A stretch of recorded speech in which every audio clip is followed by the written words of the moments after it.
Berada.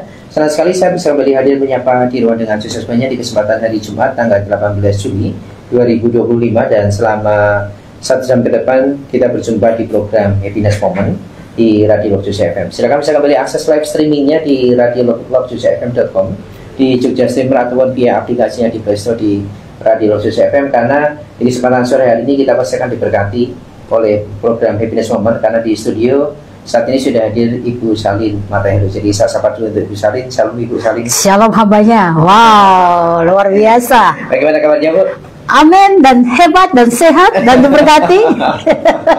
Karena Jesus ya, amin. Ya, dan amin. Semangatnya itu ya selalu penuh. Amin, amin, amin, amin, amin. Terima kasih juga buat Pak Yan yang mendampingi Ibu Salin di sore hari ini. Baik, bagian keberapa apa Bu yang nanti Ibu mau sampaikan di program Happiness Moment sore hari ini? Yes, sama seperti tema kita Happiness Moment. Nah, ini yang paling penting, bagaimana keluarga itu berbahagia dan diciptakan oleh seorang wanita penolong dalam keluarganya. Ini luar biasa buat kita, maka stay tune di sini.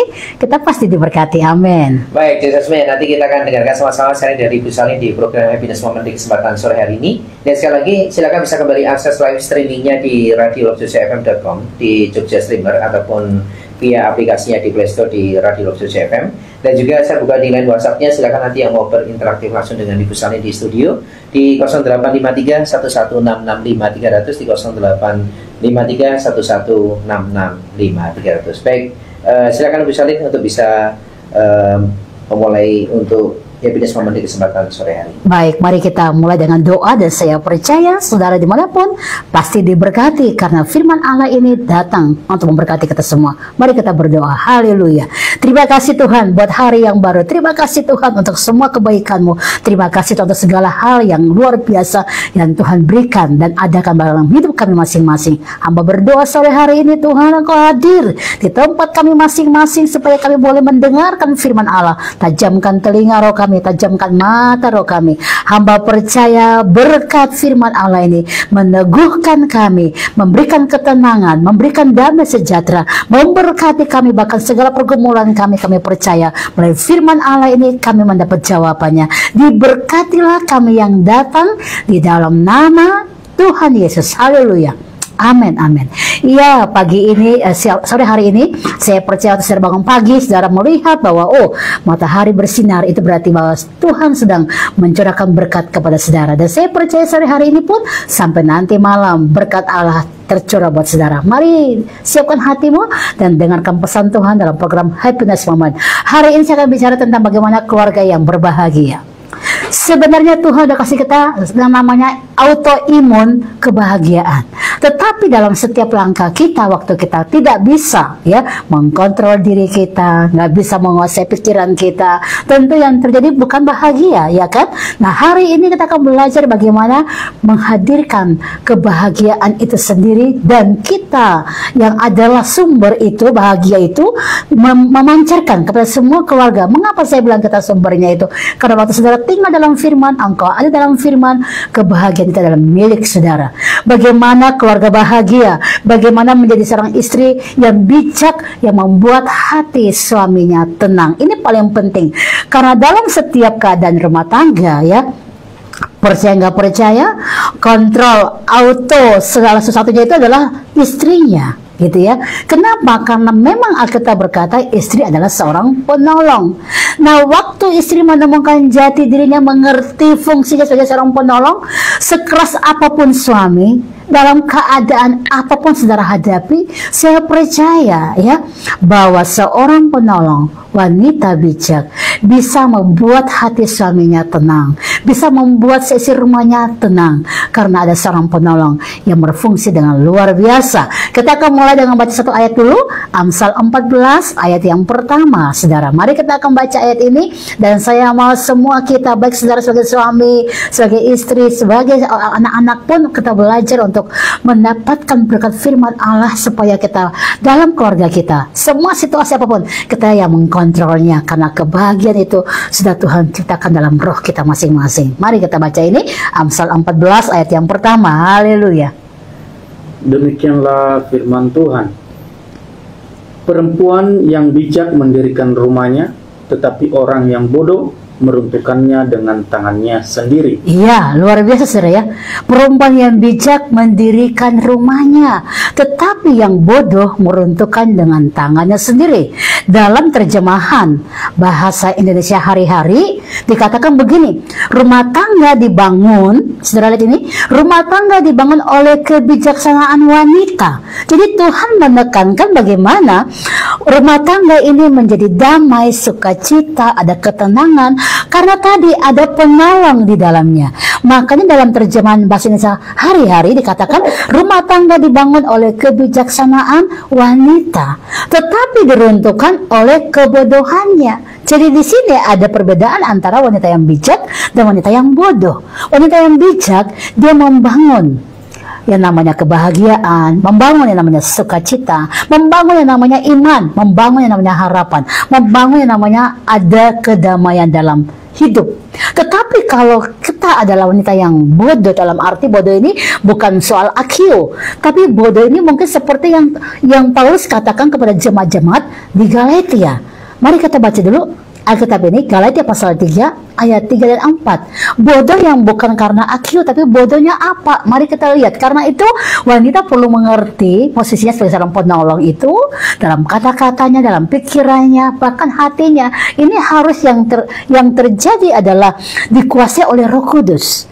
Nah, perbandingan dari apa yang Paulus katakan pada jemaat di Galatia, yang dibilang bodoh ini yang meruntuhkan rumahnya sendiri, itu seperti apa? Mari kita baca Galatia 3 ayat 3 dan 4. Haleluya. Demikianlah firman Tuhan.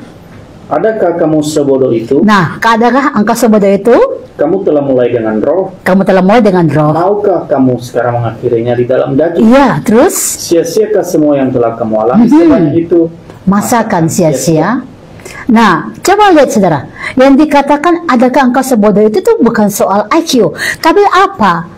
Yang namanya bebal hati.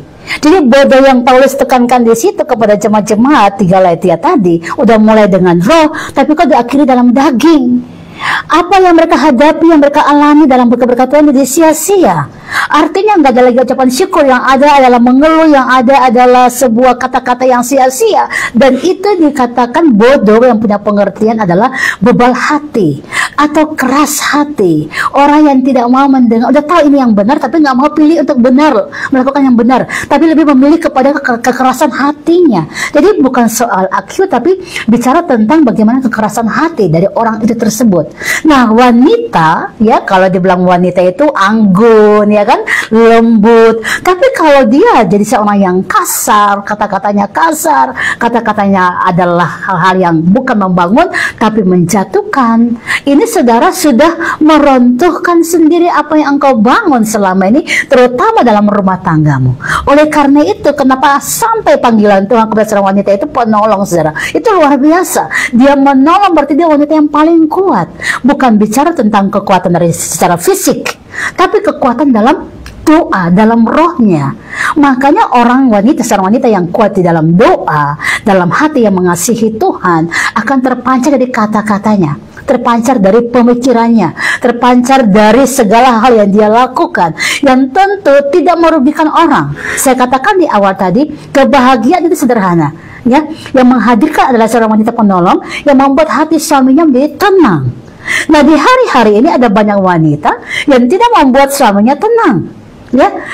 Banyak wanita yang tidak berfungsi dengan baik, sehingga anak-anaknya pun lebih merasa nyaman di luar lingkungan, di luar dengan lingkungannya daripada dalam rumahnya. Nah, kalau kita baca dalam Amsal 14 tadi dikatakan bahwa wanita yang bijak itu membangun, tapi yang bodoh dalam tadi hati yang bebal tadi itu meruntuhkan sendiri dengan tangannya. Nah, kita baca lagi pengertian tentang bodoh, saudara, karena saya yakin bahwa waktu engkau mengerti pesan Tuhan sebagai seorang wanita, engkau akan mengerti bagaimana peranmu yang sangat penting itu. Sekalipun ada banyak orang yang mungkin bilang begini, itu kan suami yang harus memulainya, kenapa harus saya, ya kan? Mungkin istri juga berkata, kan saya sudah capek melakukan ini dan saya sekarang nggak mau lagi. Nah, coba kita belajar melihat, rupanya pemicu masalah persoalan itu bukan terjadi dari keadaan suami atau anak, tetapi dari seorang istri yang tidak berfungsi dengan baik, sehingga apa yang terjadi, itu membuat ada banyak perkara-perkara persoalan-persoalan yang kecil jadi besar. Lalu akhirnya menjadi keruwetan sendiri karena saling menyalahkan dan seterusnya. Nah, kita bandingkan apa yang Alkitab katakan dalam firman Allah, dan saya mau secara belajar untuk mengerti bagaimana situasi hati ini mengkontrol segala sesuatunya. Waktu saudara tidak belajar untuk mengerti hati Tuhan, maka engkau akan melihat ada banyak hal yang merugikan engkau sendiri. Makanya Tuhan katakan begini di dalam Mazmur pasal pertama ayat pertama, ya, apa yang Tuhan katakan dalam 3 bagian ini. Dan kita akan kategorikan ini adalah sebuah kebodohan. Waktu kita juga belajar untuk tidak melihat kepada hal daging sebenarnya. Dan kita belajar mulai pada hal rohani. Tapi kalau engkau belajar kepada hal daging, engkau dikatakan bodoh. Kita bandingkan Mazmur 1 ayat 1 dulu ya. Kita baca sebentar sama-sama. Mazmur 1 ayat yang 1. Haleluya. Berbahagialah orang yang tidak berjalan menurut nasihat orang fasik. Pertama fasik, yang kedua. Yang tidak berdiri di jalan orang berdosa. Iya. Dan yang tidak duduk dalam kumpulan pencemooh. Nah, saudara, ini ada 3 kategori yang dikatakan bodoh. Itu adalah orang fasik tadi, orang pencemooh, dan orang yang berdosa. Karena 3 tipe ini adalah ciri-ciri orang yang tidak bisa mendengarkan dan melakukan apa yang namanya kebenaran. Makanya Tuhan melarang jangan minta nasihat sama orang-orang ini. Orang-orang yang kategori tadi, orang fasik, orang yang nggak kenal Tuhan. Yang kemudian kedua, orang yang pencemooh, suka bercerita yang tidak benar di belakang ya, dan tiba-tiba di depan juga bersandiwara dan seterusnya. Ini bukan ciri yang baik. Ini orang-orang yang Tuhan udah kasih kategori. Ini orang-orang yang keras kepala. Ini orang-orang yang nggak bisa diatur. Jangan minta nasihat dari mereka. Dan orang-orang yang berdosa artinya ngerti kebenaran tapi nggak mau. Nah, kita akhirnya melihat bahwa orang-orang ini Tuhan kategorikan seperti orang bebal. Makanya waktu saudara punya masalah persoalan, saudara bercerita kepada 3 tipe yang Mazmur 1 tadi, saudara nggak bisa menemukan jalan keluar. Dibandingkan dalam Amsal 23 ayat 9, mari kita baca sebentar. Amsal 23 ayat 9, kita baca dari ayat ini. Akhirnya kita ngerti, oh jangan jadi orang bodoh, tapi jadi orang bijak yang bisa membawa kebahagiaan dalam keluarga saudara sendiri. Amsal 23 ayat yang ke-9. Jangan berbicara di telinga orang bebal, sebab ia akan meremehkan kata-katamu yang bijak. Nah, saudara lihat, jangan berbicara di telinga orang bebal, karena dia akan meremehkan kata-katamu yang bijak. Jadi orang bebal ini bersama dengan orang bodoh tadi. Wanita yang bijak membangun rumahnya, tetapi yang bebal, yang bodoh meruntuhkan sendiri. Apa pengertian orang bebal? Orang bebal adalah orang yang tidak memiliki kebijaksanaan, tidak mau belajar, tidak mau peduli dengan apa yang namanya kebenaran. Apa itu orang bebal juga? Berbicara di telinga orang bebal itu berarti apa? Membagikan kata-kata bijak atau nasihat kepada orang yang tidak akan menghargainya atau memahaminya. Dia akan merasa itu hal yang sia-sia. Makanya kenapa Paulus menegur jemaat-jemaat di Galatia? Kamu udah mulai dengan roh, kenapa sekarang kamu akhirnya dalam daging? Nah, mereka menghadapi situasi di mana lebih kepada mendengar nasihat orang-orang yang tadi, Mazmur 1 tadi. Mereka orang-orang yang tadi orangnya kenal Tuhan, ya, kita minta nasihat sama mereka. Kemudian apa? Yang kedua, orang-orang pencemooh, orang-orang yang suka gosip-gosip. Yang ketiga adalah orang-orang yang berdosa. Nah, makanya kalau kita berbicara kepada orang-orang ini atau kita minta nasihat, kita tidak akan pernah menemukan jalan keluar. Kata-kata yang bijak itu bicara tentang nilai, sebuah hal yang membangun, yang tidak akan pernah merusak kita. Tetapi yang bijak itu bicara tentang hal yang membangun kita. Itulah makanya dalam Amsal 14 ayat 1 dikatakan wanita yang bijak itu membangun rumahnya, tetapi yang bodoh, yang bebal meruntuhkan dengan tangannya sendiri. Nah, mari kita akan lihat terus beberapa ayat penting. Amsal 31 ayat 11 dan 12 ya, kita baca dulu. Amsal 31 ayat 11 dan 12. Karena banyak perempuan hari-hari ini yang mungkin berkata, aku begini karena suamiku. Kok bisa? Sebenarnya kalau sudah jadi penolong, mau suaminya sekeras seperti Nabal pun, nanti kita akan belajar melihat. Saudara bisa mengkontrol semua situasi itu. Ya, kenapa? Karena kita penolong adalah seorang yang bijak yang membangun. Amsal 31 ayat 11 sampai dengan ayat 12. Haleluya. Demikianlah firman Tuhan. hati suaminya percaya kepadanya. Wow. Suaminya tidak akan kekurangan keuntungan. Wow. Ia berbuat baik kepada suaminya dan Tidak berbuat jahat sepanjang. Wow. Nah, ini yang dikatakan wanita penolong. Wanita yang membawa keuntungan dalam keluarganya, memberikan hati suaminya tenang. Dia memberikan sebuah hidup yang memberikan suami percaya kepada dia. Artinya suami tidak akan ragu apapun yang dia katakan, saudara. Ya, jadi saudara hadir di seorang penolong, bukan perongrong, bukan perusak, tapi seorang wanita yang sudah berumah tangga, terutama adalah wanita yang memberikan satu keuntungan bagi suaminya. Bahkan di Amsal 31 ayat 12 tadi dikatakan apa?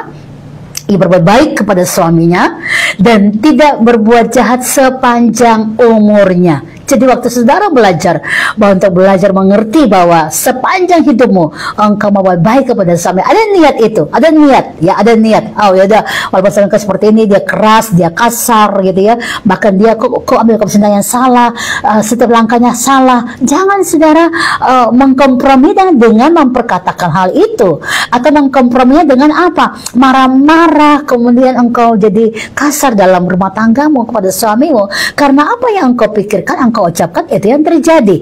Nah, kita akan melihat Amsal 31 ayat 28. Bukankah wanita yang bijak itu akan membuat keluarganya seperti ini? Amsal 31 ayat 28 dan ayat 29. Haleluya.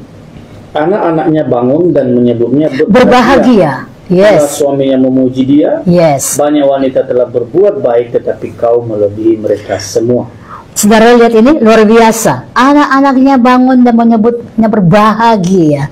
Juga suaminya memuji dia. Kenapa? Karena dalam keluarganya dia hadir membawa yang namanya kebahagiaan, membawa damai sejahtera.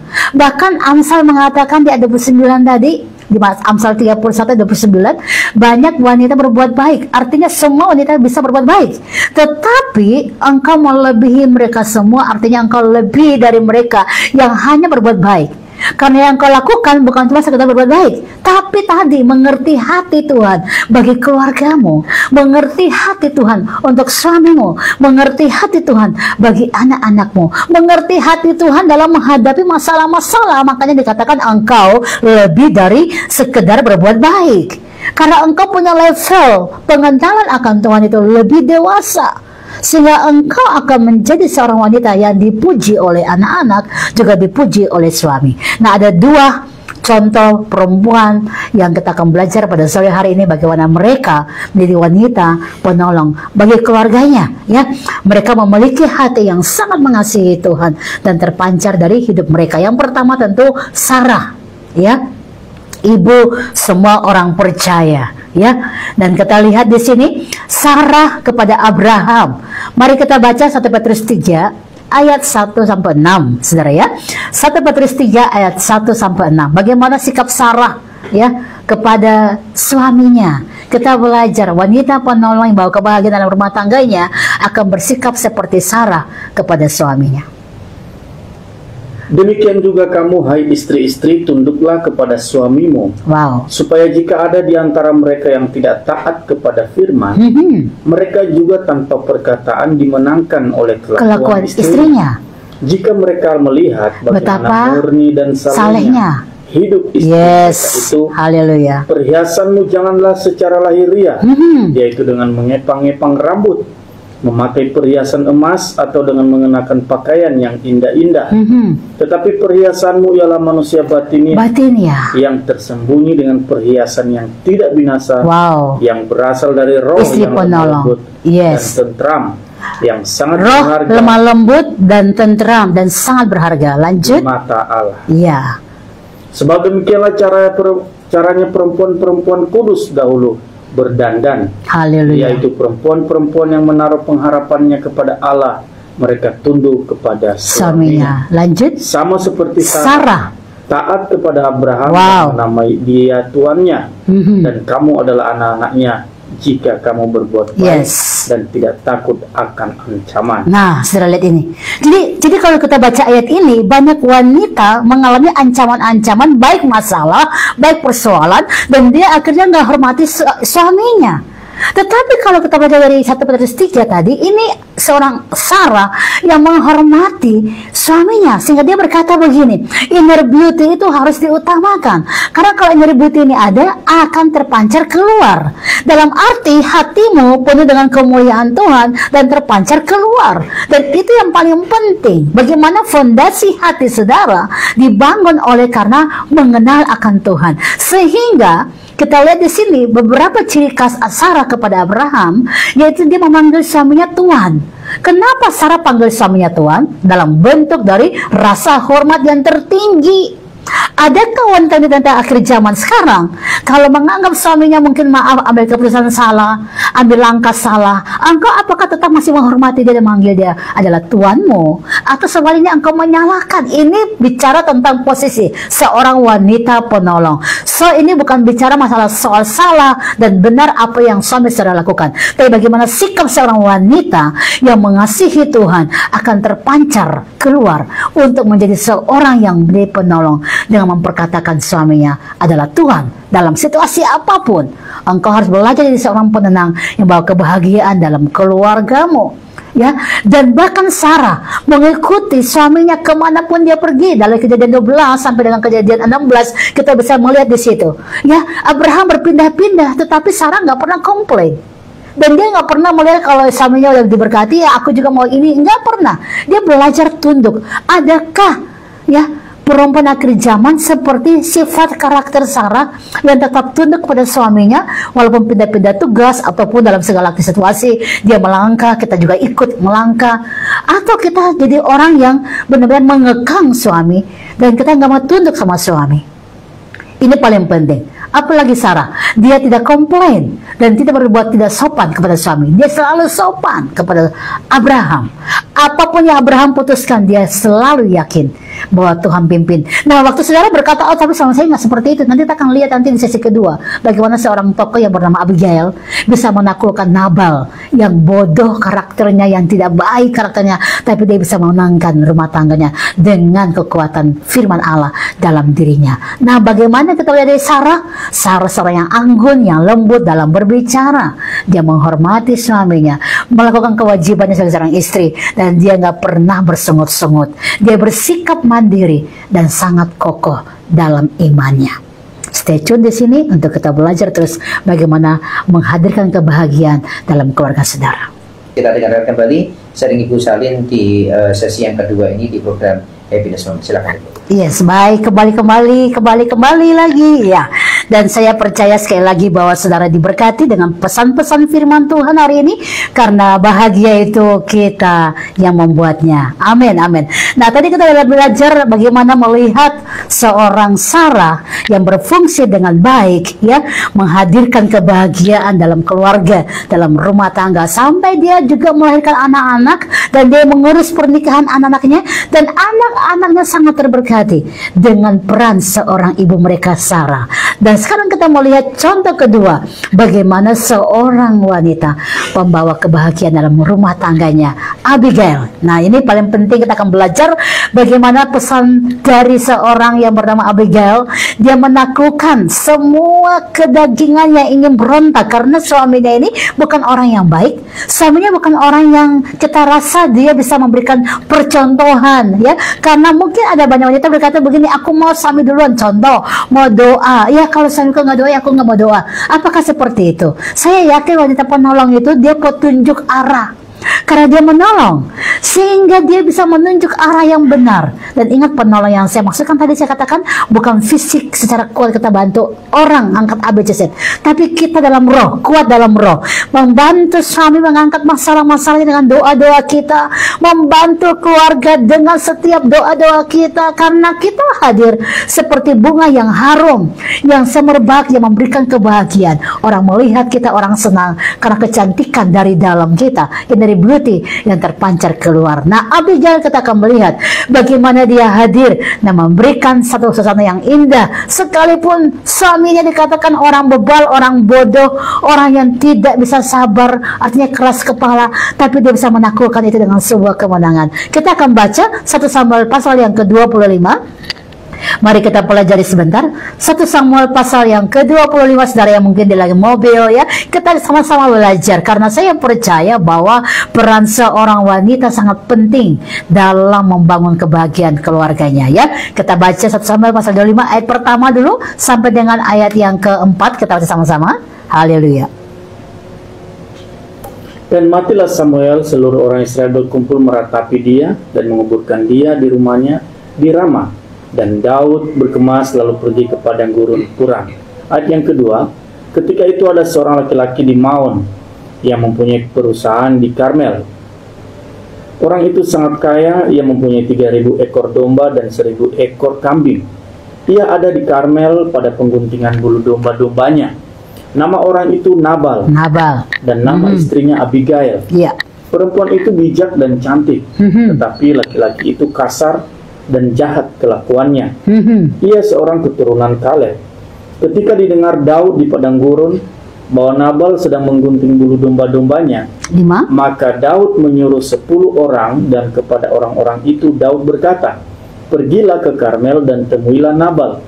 Tanyakanlah keselamatannya atas namaku, dan sampaikanlah salam ini kepadanya, selamat, selamatlah engkau, selamatlah keluargamu, selamatlah segala yang ada padamu." Ayat 9 kita baca. Ketika orang-orang Daud sampai ke sana, berkatalah mereka kepada Nabal atas nama Daud, tepat seperti yang dikatakan kepada mereka. Kemudian mereka menanti. Ayat 10. Tetapi Nabal menjawab anak buah Daud itu, katanya, "Siapakah Daud? Siapakah anak Isai itu? Pada waktu sekarang ini ada banyak hamba-hamba yang lari dari tuannya. Masakan aku mengambil rotiku, air minumku, dan hewan bantaian yang kubantai bagi orang-orang pengguntingku untuk memberikannya kepada orang-orang yang aku tidak tahu dari mana mereka datang." Ayat 14 kita baca.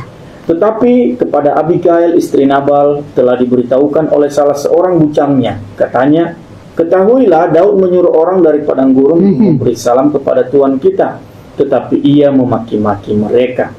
Padahal orang-orang itu sangat baik kepada kami. Mereka tidak mengganggu kami dan kami tidak kehilangan apa-apa selama kami lalu lalang di dekat mereka ketika kami ada di ladang." 17. Oleh sebab itu, pikirkanlah dan pertimbangkanlah apa yang harus kau perbuat. Sebab telah diputuskan bahwa celaka akan didatangkan kepada Tuhan kita dan kepada seisi rumahnya, dan ia seorang yang dursila, sehingga orang tidak dapat berbicara dengan dia. 18. Lalu segeralah Abigail mengambil 200 roti, 20 anggur, 5 domba yang telah diolah, 5 sukat berti gandum, 100 buah kue kismis, dan 200 kue ara. Dimuatnya lah semuanya ke atas keledai. Ayat 21. Daud tadinya telah berkata, "Sia-sialah aku melindungi segala kepunyaan orang ini di padang gurun, sehingga tidak ada sesuatu pun yang hilang dari segala kepunyaannya. Ia membalas kebaikanku dengan kejahatan."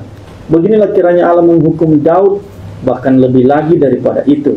"Jika kutinggalkan hidup sampai pagi seorang laki-laki saja pun dari semua yang ada padanya." 23. Ketika Abigail melihat Daud, segeralah ia turun dari atas keledainya, lalu sujud menyembah di depan Daud dengan mukanya sampai ke tanah. Ayat 25. "Janganlah kiranya Tuanku mengindahkan Nabal, orang yang bersila itu, sebab seperti namanya demikianlah ia, Nabal namanya dan bebal orangnya. Tetapi aku hambamu ini tidak melihat orang-orang yang Tuanku suruh." Ayat 7. "Oleh sebab itu pemberian yang dibawa kepada Tuanku oleh budakmu ini biarlah diberikan kepada orang-orang yang mengikuti Tuanku.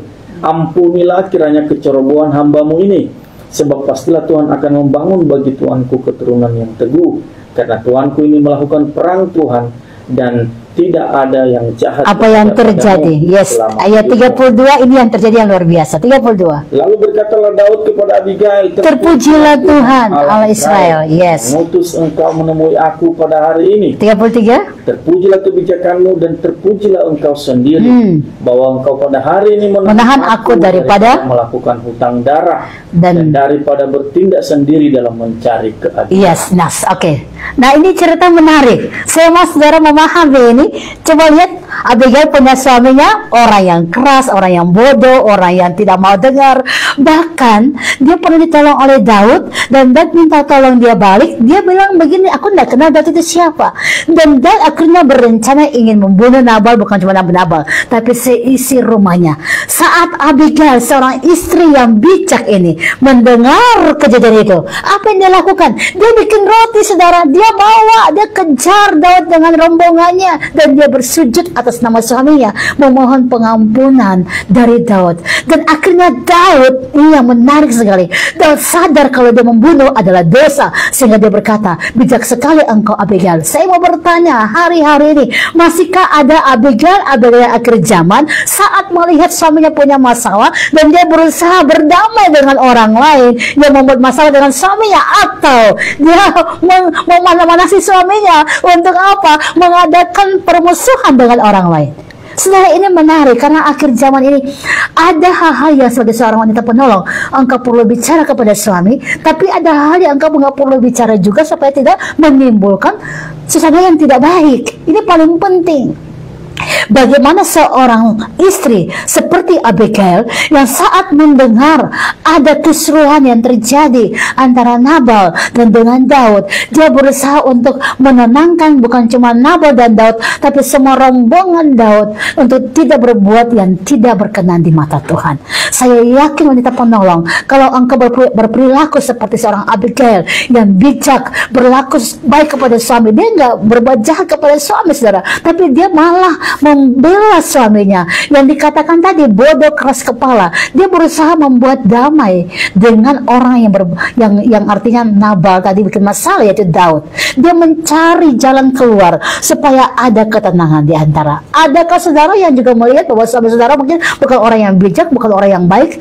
Jangan berbuat jahat kepada suami seumur hidupmu, seperti yang Amsal katakan tadi. Tapi mari engkau jadi seorang penolong, sekalipun situasi itu tidak mengenakan saudara, sekalipun engkau melihat masalah yang suami saudara munculkan itu menyakiti saudara, sekalipun, ya, tapi engkau belajar jadi seorang wanita penolong karena waktu engkau berfungsi dengan tepat dan cepat dengan cara Allah, engkau akan melihat bagaimana keselamatan terjadi dalam rumah tanggamu. Dan itu yang Tuhan lagi bawa, wanitanya Allah, wanita penolong di akhir zaman.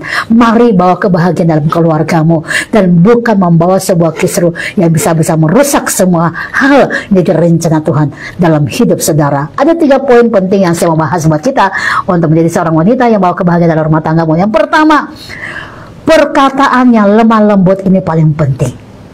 Ya, Amsal 31 26 berkata, ia membuka mulutnya dengan hikmat, pengajaran yang lemah lembut ada di lidahnya. Ini paling penting saudara. Jadi dengan perkataan saudara, suami saudara yang keras, saudara bisa lihat dia akan mendapat jamahan Tuhan karena engkau berkata-kata dengan lembut, dengan bijak. Yang kedua, engkau lihat dan pandang Tuhan dalam rencananya, dan bukan lihat masalah yang terjadi, tapi lihat di balik masalah ini apakah rencana Tuhan dalam hidupku. Ini yang paling penting. Yang ketiga, pilihlah untuk melakukan apa yang baik, supaya waktu suami kamu yang mungkin tidak taat kepada firman, seperti dalam Alkitab 1 Petrus 3 tadi, dia melihat kelakuanmu yang baik, yang murni, dan akhirnya memuliakan Allah Bapa di surga. Mari bawa kebahagiaan dalam keluargamu. Belum terlambat kalau engkau kembali berfungsi dengan tepat, dan saya percaya firman Tuhan sore hari ini memberikan engkau jawaban untuk menghadirkan kebahagiaan dalam keluargamu. Haleluya.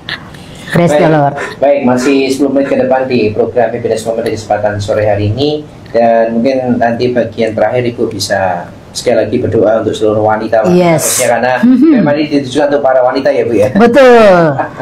Ya, tetap menjadi penolong bukan yes, betul. Dan sembari juga menutup perjumpaan di program Happiness Moment di kesempatan sore hari ini. Yes.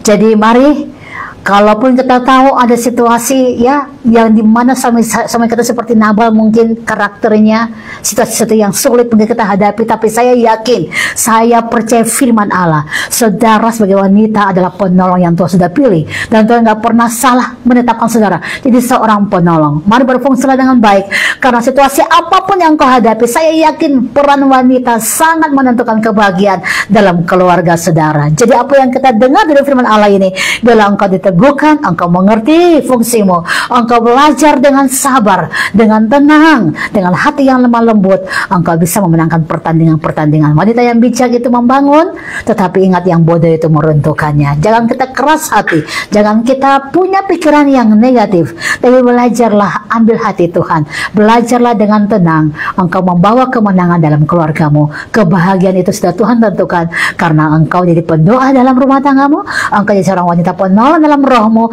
dan saya yakin sekeras apapun suami saudara, Tuhan bisa melawat, Tuhan bisa mengubahkan, karena ada wanita penolong dalam keluargamu. Mari percaya firman Allah, lakukan firman Allah, karena di dalam Alkitab Lukas pasal yang ke-11 ayat 28 dikatakan, yang berbahagia ialah mereka yang mendengarkan firman Allah dan yang memeliharanya menjadi bagian dalam hidupnya. Dengan kata lain, melakukannya. Saya percaya kita akan bahagia karena kita dengarkan pesan Tuhan tentang kita penolong.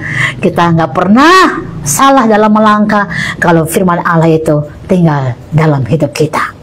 Berbahagialah rumah tanggamu, berbahagialah anak-anakmu. Suamimu akan berkata, engkau terpuji, dan anak-anakmu akan berkata, engkau terpuji, karena mereka merasakan kebahagiaan dalam keluargamu. Mari kita berdoa, dan saya yakin rumah tangga yang lagi punya pergumulan apapun, mari berfungsilah dengan tepat, baik suami sebagai seorang imam yang mendoakan, menjadi pagar roh, juga istri yang jadi penolong dalam roh. Saya yakin semua akan dipulihkan karena kita berfungsi dengan sangat baik. Mari